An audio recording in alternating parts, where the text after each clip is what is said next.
Hello, welcome to this video where I demonstrate installing a dual cone intake in the E90 body style. So that's ranging from E90 to E93. This is the N54 engine configuration. In this particular video I have the dual cone intakes from Burger Motorsports. This first step is optional, and no, this is not a hot air intake when you do this. I'll explain later on. But I removed the air intake tubing at the front to free up a lot of space. The next step would be to removing the vacuum line by pinching the head of the vacuum line and lifting very gently. You want to be gentle with this. Also, to make some room, you're going to want to release these top clippings, which has some lines that run across. I've seen in some places where I say it's best to remove those, but I found I was able to do this job without removing them. So just a moment ago I loosened the front hose to the housing, and now you will need to release the back housing, the hose to the housing, which is a screw clamp. You'll notice two hoses running into this housing, and those are what we need to loosen up. You could also free up some space by taking off the housing lid.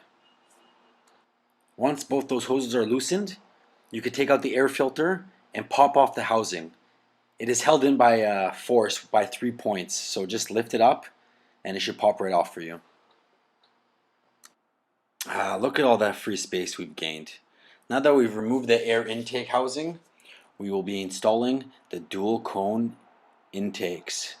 My only suggestion here would be to start with the back ones first, because then you'll know how much room you're working with for the fronts, because I put the front ones first and then I didn't have too much room to work with in the back.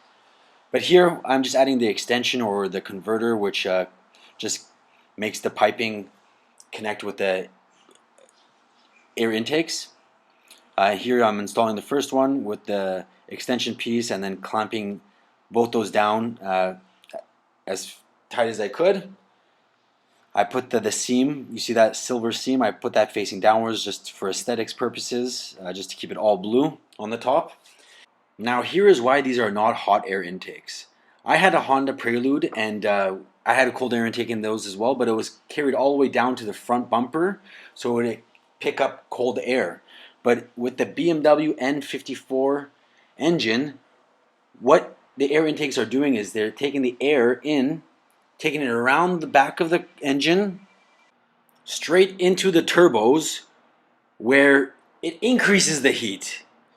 And once that is complete, it pushes it through the intercooler in the front and cools it down, and then into the charge pipe, and then into the engine. So you are going to get cold air intake with this modification.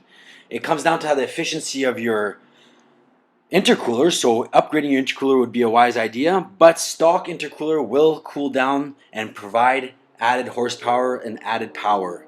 It even provides a different unique sound. You can hear the turbo spooling quite nicely. So for any of you guys that say this is a hot air intake, you are not correct in this circumstance. This is a cold air intake, and it is a lovely one, and I recommend you add it to your BMW, not only for the added power, but the aesthetics. I think it looks better. Some people might not. Some people like the big black plastic box. Hey, it's your car. Do what you love to do with it. Until next time, take care, and here's a little bit of the sound.